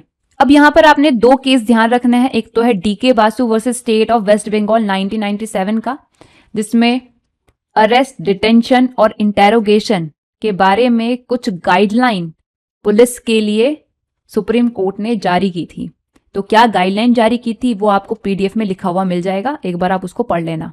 और अरेस्ट के संबंध में ही एक और केस आया था Arnesh Kumar versus state of Bihar 2014 का, जो बेसिकली आईपीसी के सेक्शन 498 के मिसयूज से संबंधित है। तो इस केस में क्या क्या गाइडलाइंस, क्या क्या डायरेक्शंस दिए गए थे वो एक बार आप इस पीडीएफ से पढ़ लेना। अब यहां पर आता है आपका सेक्शन 50A, जो कि हर एक पुलिस ऑफिसर के ऊपर और हर एक उस पर्सन के ऊपर जो कर रहे हैं सीआरपीसी के तहत अरेस्ट, ऑब्लिगेशन डालता है। क्या ऑब्लिगेशन डालता है? ऑब्लिगेशन डालता है कि उस अरेस्ट के बारे में और उस जगह के बारे में जहां पर अरेस्टेड पर्सन को रखा गया है बताया जाएगा। किसे? उसके किसी फ्रेंड को या उसके रिलेटिव को या फिर किसी ऐसे पर्सन को जिसको बताने के लिए अरेस्टेड पर्सन ने बोला था कि इसको बता देना, तो उसको। और पुलिस ऑफिसर की ये ड्यूटी बनती है कि वो अरेस्टेड पर्सन के इस राइट के बारे में अरेस्टेड पर्सन को इन्फॉर्म करे जैसे ही उसको पुलिस स्टेशन लाया जाता है तब। और इस बारे में कि इन्फॉर्म कर दिया गया है, पुलिस ऑफिसर क्या करेगा, रोज नामचा नाम से एक डायरी होती है पुलिस वालों की, उसमें उस तरीके से जैसे कि स्टेट गवर्नमेंट ने प्रिस्क्राइब किया हुआ है नोट करेगा ये चीज कि बता दिया है अरेस्टेड पर्सन को उसका ये राइट हमने। अब सबसेक्शन 4 में मजिस्ट्रेट की ड्यूटी बनती है कि जिसके सामने, जिस मजिस्ट्रेट के समक्ष अरेस्टेड पर्सन को लाया गया है, वो ये चीज सेटिस्फाई करे खुद से कि सबसेक्शन 2 एंड सबसेक्शन 3 में जो हमने बातें पढ़ी वो अरेस्टेड पर्सन के संबंध में कंप्लाई कर दी गई है या नहीं कर दी गई है। पुलिस ऑफिसर ने इन बातों का कंप्लायंस कर लिया है या नहीं कर लिया है। पुलिस ऑफिसर ने अरेस्टेड पर्सन को उसका जो राइट था वो बता दिया है या नहीं बता दिया, और इस बारे में, इस तथ्य के बारे में उसने अपनी रोजनामचा में एंट्री कर ली है या नहीं कर लिया है। तो ये था आपका सेक्शन 50A। सेक्शन 47 में जगह की तलाशी कर रहे थे, जहां पर वो पर्सन एंटर हुआ था जिसको अरेस्ट करना है, या फिर जहां पर वो ऑलरेडी था, तो उस जगह की तलाशी हो रही थी सेक्शन 47 में। अब अरेस्टेड पर्सन की तलाशी होगी सेक्शन 51 में। कहा यह गया है कि अगर पुलिस ऑफिसर के द्वारा वारंट के तहत, वारंट मतलब किसी ऐसे वारंट के तहत जो नॉन बेलेबल वारंट था, जहां पर बेल देने का एंडोर्समेंट नहीं लगा था, तो अगर पुलिस ऑफिसर ने किसी ऐसे वारंट के तहत अरेस्ट किया है, या फिर किसी ऐसे वारंट के तहत अरेस्ट किया है जो बेलेबल तो था, जिसमें बेल का एंडोर्समेंट तो था, बट जब अरेस्टेड पर्सन से बेल मांगी गई थी तो वो बेल नहीं दे पाया था, तो कुल मिला के यहाँ पे बात यह है कि बेल नहीं मिली है। दूसरी चीज है कि पुलिस ऑफिसर ने विदाउट वारंट अगर अरेस्ट किया है तो यहाँ पे भी अभी बेल नहीं मिल रही है।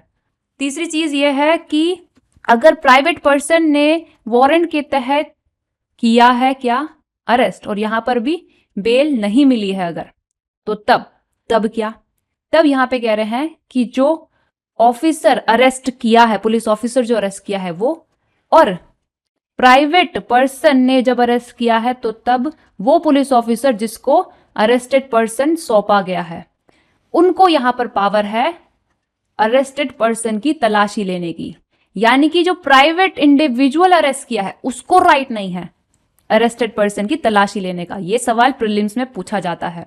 अब ये पुलिस ऑफिसर क्या करेंगे, ये पुलिस ऑफिसर अरेस्टेड पर्सन की तलाशी लेंगे, जो आर्टिकल्स मिलेंगे अरेस्टेड पर्सन से तलाशी के दौरान उसको सेफ कस्टडी में रख देंगे, उसके जो पहने हुए कपड़े वगैरह है उनको छोड़ के, और जो आर्टिकल अरेस्टेड पर्सन से सीज किए गए हैं ना, उनकी वो लिस्ट भी बनाएंगे जिसमें बताया गया होगा कि ये आर्टिकल हमने अरेस्टेड पर्सन से सीज किए हैं, और फिर आर्टिकल को पुलिस ऑफिसर अपने पोजेशन में रख लेगा और जो रिसिप्ट है वो दे देगा किसको, अरेस्टेड पर्सन को, कि ये आर्टिकल मिले हैं और ये हमने आपसे सीज कर लिया है और ये है इनकी लिस्ट।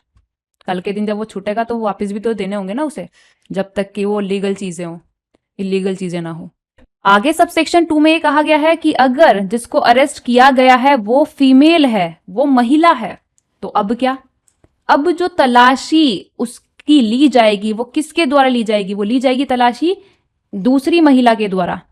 यानी कि एक महिला की तलाशी एक महिला ही लेगी, ऐसा नहीं कि कोई मेल पुलिस ऑफिसर उसकी तलाशी ले रहा है, नहीं, एक महिला की तलाशी दूसरी महिला ही लेगी और तलाशी के दौरान पूरी डिसेंसी का ख्याल रखा जाएगा। तो ये हो गया आपका सेक्शन 51, जहां पर सिर्फ और सिर्फ पुलिस ऑफिसर को अरेस्टेड पर्सन की तलाशी लेने का राइट मिलता है, प्राइवेट इंडिविजुअल को नहीं। ऑल राइट, बट वहीं अगर हम सेक्शन 52 में देखें, यहां पर सीआरपीसी के तहत जो पुलिस ऑफिसर अरेस्ट कर रहा है उसको भी, और अदर पर्सन अगर अरेस्ट कर रहा है तो उसको भी, दोनों को ही राइट मिल रहा है किस चीज का, अरेस्टेड पर्सन से ऑफेंसिव वेपन सीज करने का। क्यों, क्योंकि मान लो अगर जिस व्यक्ति को अरेस्ट किया है प्राइवेट इंडिविजुअल ने, उस पर्सन के पास तो गन है या बम बुम रखा हुआ है उसने, या फिर उसने गब्बर की तरह पूरा बुलेट का वो लड़ी सी नहीं होती, वो लड़ी पहनी हुई है और राइफल ले रखी है हाथ में, तो अब प्राइवेट इंडिविजुअल को अगर ये राइट ना दे तो फिर इतने में तो ये जो अरेस्टेड पर्सन है वो कुछ हार्म वगैरह भी कर सकता है, जिसने उसको अरेस्ट किया उसको उड़ा भी सकता है। तो इसलिए ये चीज है, यहाँ पे दोनों को मिला हुआ है राइट, पुलिस ऑफिसर को भी और अदर पर्सन को भी, जो सीआरपीसी के तहत कर रहे हैं अरेस्ट, वो क्या कर सकते हैं, जिसको कर रहे हैं अरेस्ट उससे सीज कर सकते हैं ऑफेंसिव वेपन, और उन वेपन्स को डिलीवर किया जाएगा कहाँ, कोर्ट में।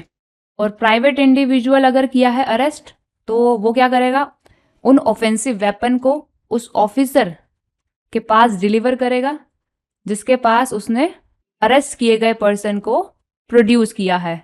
अगला सेक्शन है सेक्शन 53। सेक्शन 53 में हो रहा है क्या, एक्यूज्ड का मेडिकल एग्जामिनेशन, किसके द्वारा, रजिस्टर्ड मेडिकल प्रैक्टिशनर के द्वारा, किसकी रिक्वेस्ट पर, ऐसे पुलिस ऑफिसर की रिक्वेस्ट पर जो कि सब इंस्पेक्टर की रैंक से नीचे का नहीं है।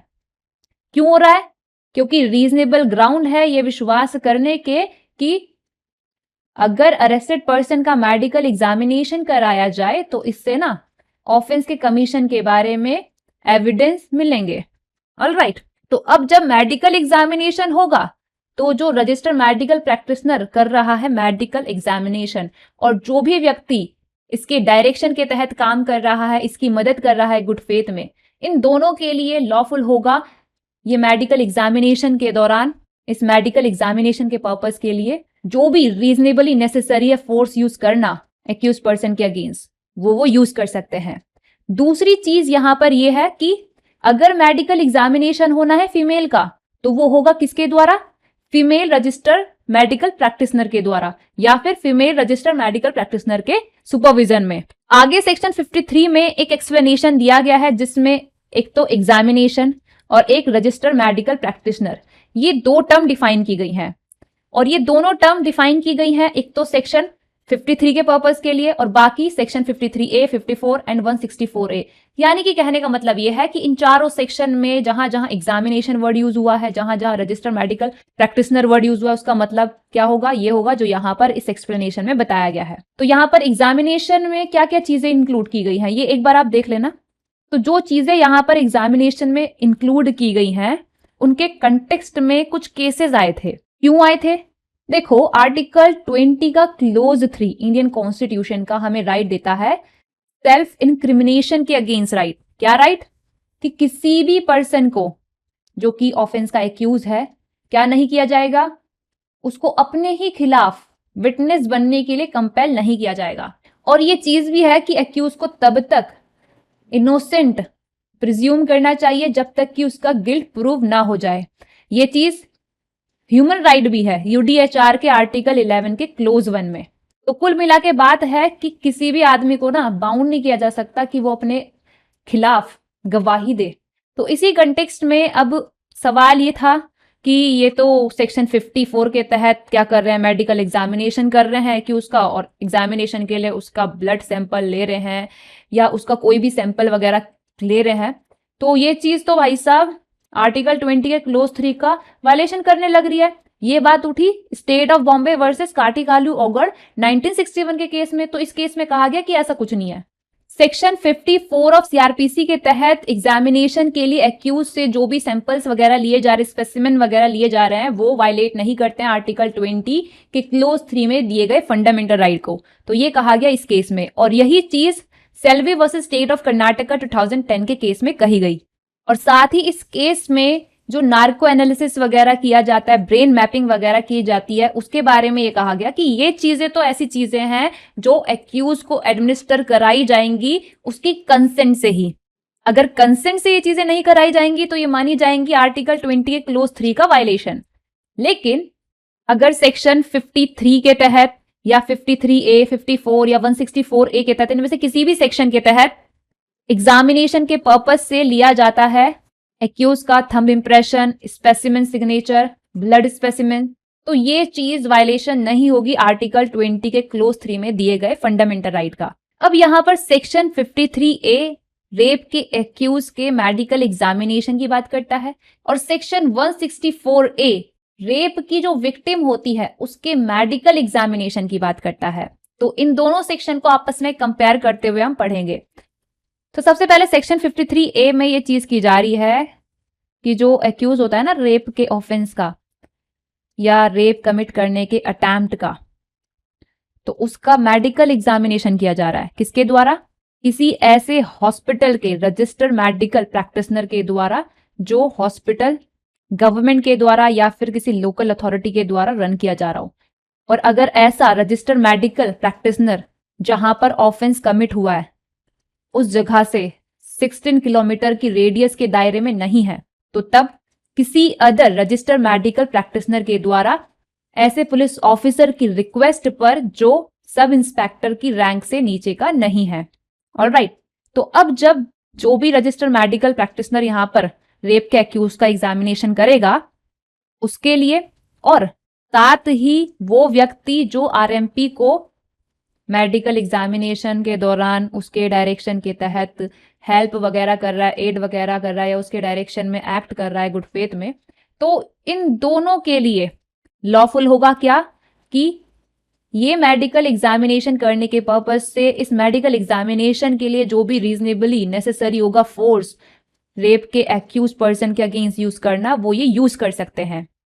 और आगे ये कहा गया है कि जो आरएमपी एग्जामिनेशन कर रहा है ना, उसके लिए जरूरी है कि वो विदाउट डिले उस पर्सन का एग्जामिनेशन करे और उस एग्जामिनेशन की रिपोर्ट बनाए जिनमें वो ये चीजें बताएगा जो यहां पर लिखी हुई हैं, लाइक एक्यूज का नाम, एड्रेस, और जो भी पर्सन उस एक्यूज को पकड़ के लाया है उसका नाम, एक्यूज की एज, जो भी एक्यूज पर्सन के ऊपर इंजरी के मार्क्स मिले हैं वो, और डीएनए प्रोफाइलिंग के लिए जो भी मतलब चीज एक्यूज की बॉडी से ली गई है, लाइक उसका हेयर हो सकता है, उसका नेल्स हो सकता है, उसका ब्लड सैंपल हो सकता है, वो बताएगा। और जो भी other material particular reasonable detail है वो बताएगा रिपोर्ट में।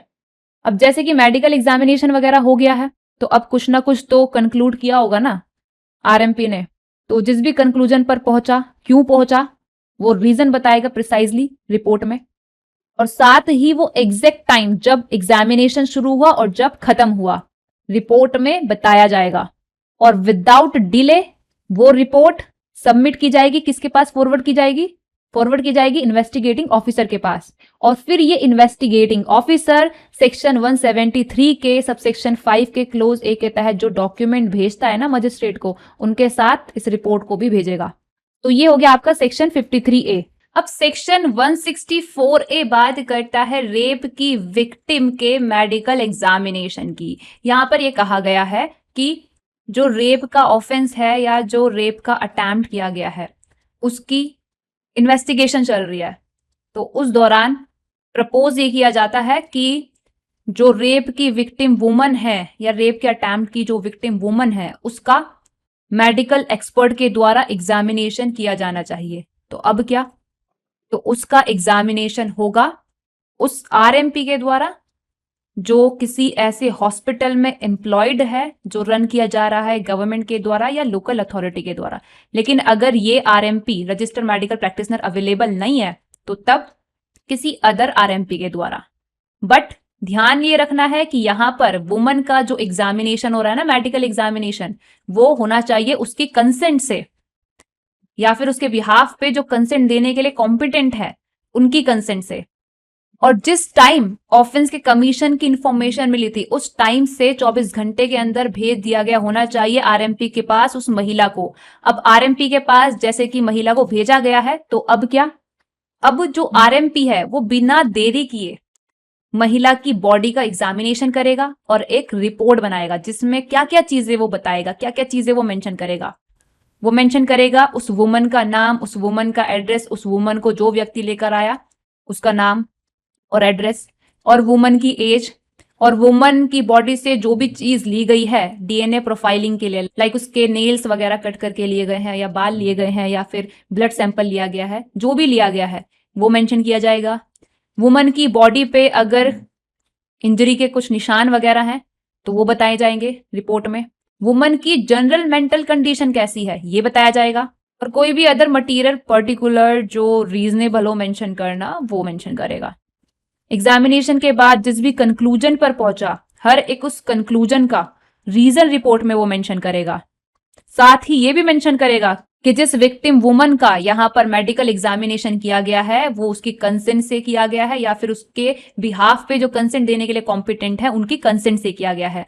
साथ ही रिपोर्ट में मेंशन होगा ये भी कि किस टाइम पर एग्जामिनेशन शुरू हुआ और कब खत्म हुआ।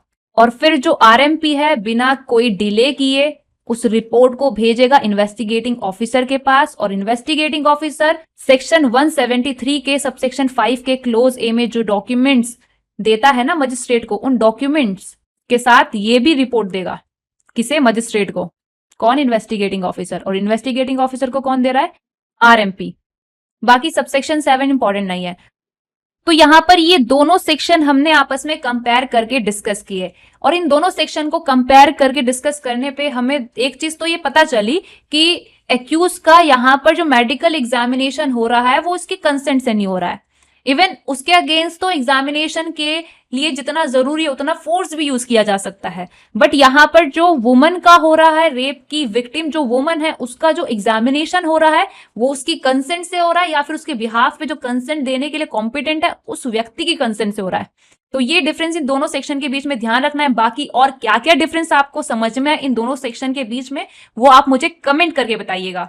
अब अगला सेक्शन है सेक्शन 54। सेक्शन 54 में स्टेट गवर्नमेंट के लिए ये चीज मैंडेटरी की गई है कि अरेस्टेड पर्सन का तुरंत अरेस्ट के बाद क्या कराया जाना चाहिए, मेडिकल एग्जामिनेशन कराया जाना चाहिए एक ऐसे मेडिकल ऑफिसर से जो सेंट्रल गवर्नमेंट की या फिर स्टेट गवर्नमेंट की सर्विस में हो, और अगर ये मेडिकल ऑफिसर अवेलेबल नहीं है तो एक रजिस्टर्ड मेडिकल प्रैक्टिशनर के द्वारा। वहीं अगर अरेस्टेड पर्सन फीमेल है तो उसका एग्जामिनेशन करवाया जाना चाहिए फीमेल मेडिकल ऑफिसर के द्वारा या फिर फीमेल मेडिकल ऑफिसर के सुपरविजन में, और अगर फीमेल मेडिकल ऑफिसर नहीं है तो तब फीमेल रजिस्टर्ड मेडिकल प्रैक्टिशनर के द्वारा।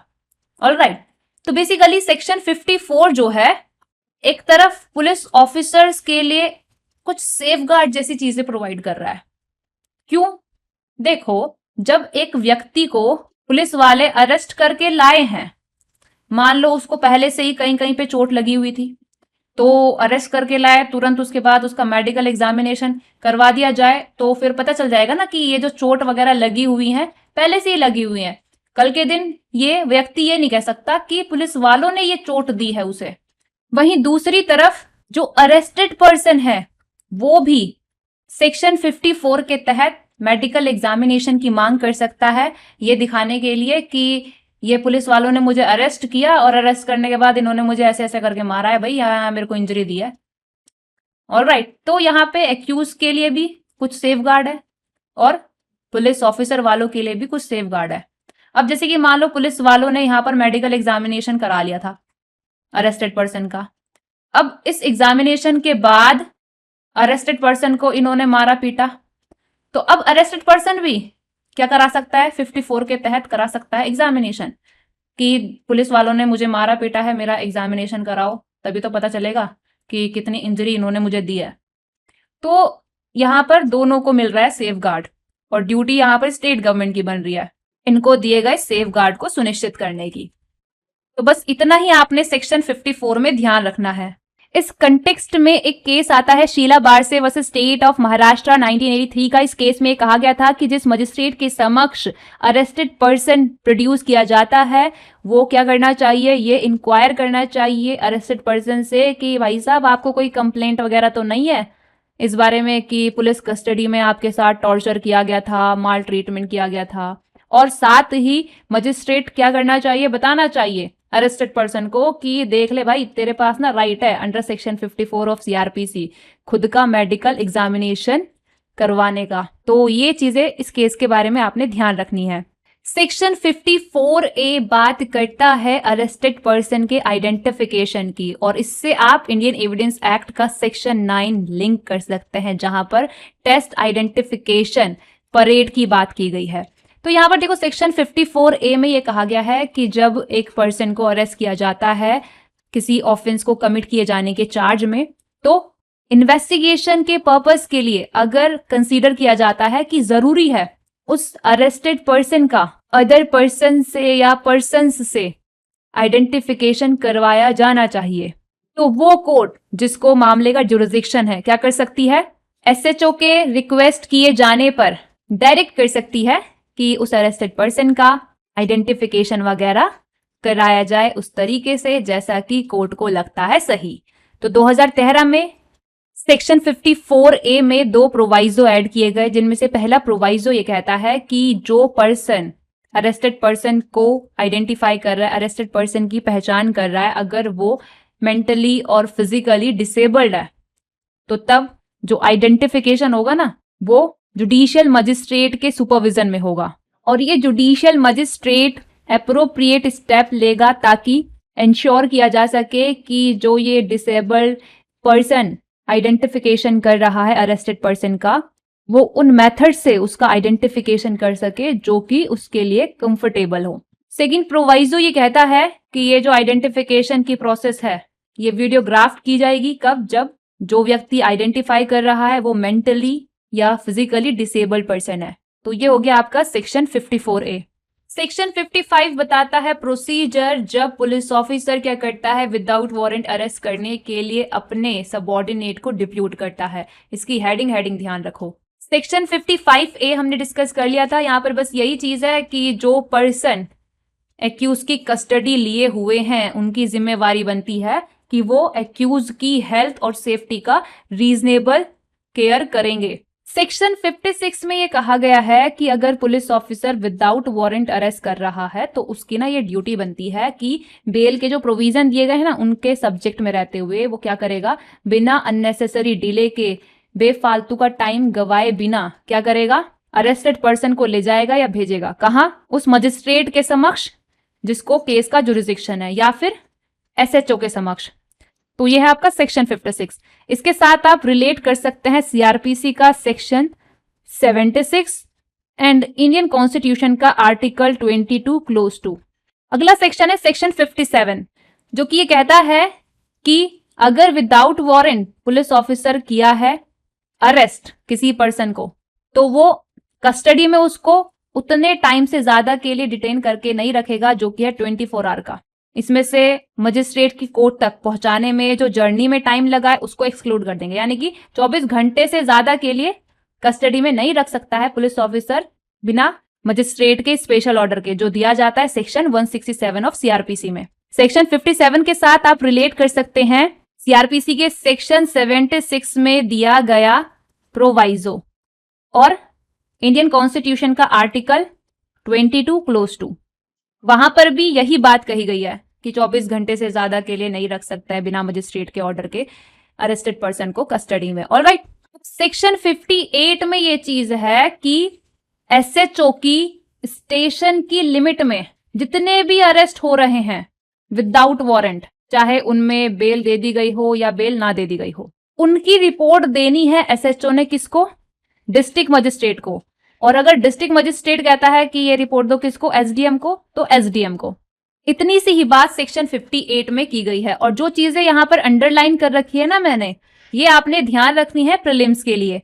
सेक्शन 59 ये कहता है कि अगर पुलिस ऑफिसर के द्वारा किसी पर्सन को अरेस्ट किया गया है तो उसको सिर्फ ये 3 परिस्थितियां जो बताई गई हैं इनके अलावा किसी और तरीके से डिस्चार्ज नहीं किया जाएगा।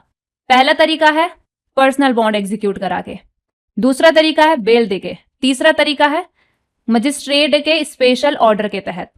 अगला सेक्शन है सेक्शन 60। इसको समझने के लिए आप ये मान के चलो कि एक तो ए पर्सन है, एक है जेड पर्सन और एक है एक्स पर्सन। जो ए है वो एक्स की लॉफुल कस्टडी में था। अब ए क्या करता है, एक्स की लॉफुल कस्टडी से स्केप कर जाता है या फिर इसको ना रेस्क्यू कर लिया जाता है। रेस्क्यू मान लो जेड कर रहा है या कोई भी कर रहा है तो रेस्क्यू कर लिया जाता है। तो अब ये जो पर्सन है इसको ना, जिसकी ये लॉफुल कस्टडी में था यानी कि एक्स, क्या कर सकता है, इमीडिएटली परस्यू कर सकता है, उसका पीछा कर सकता है और अरेस्ट कर सकता है इंडिया में कहीं पर भी, इंडिया में किसी भी जगह पे। ऑलराइट, और अगर ये पर्सन किसी जगह पर शेल्टर वगैरह लिया हुआ है तो उस जगह पर जो एक्स है ना उसको पावर मिलेगी सेक्शन 47 में सर्च की, कि वो उस जगह पर सर्च कर सकता है और वो सारी पावर एक्सरसाइज कर सकता है जो सेक्शन 47 में बताई गई है। तो ये हो गया सेक्शन 60।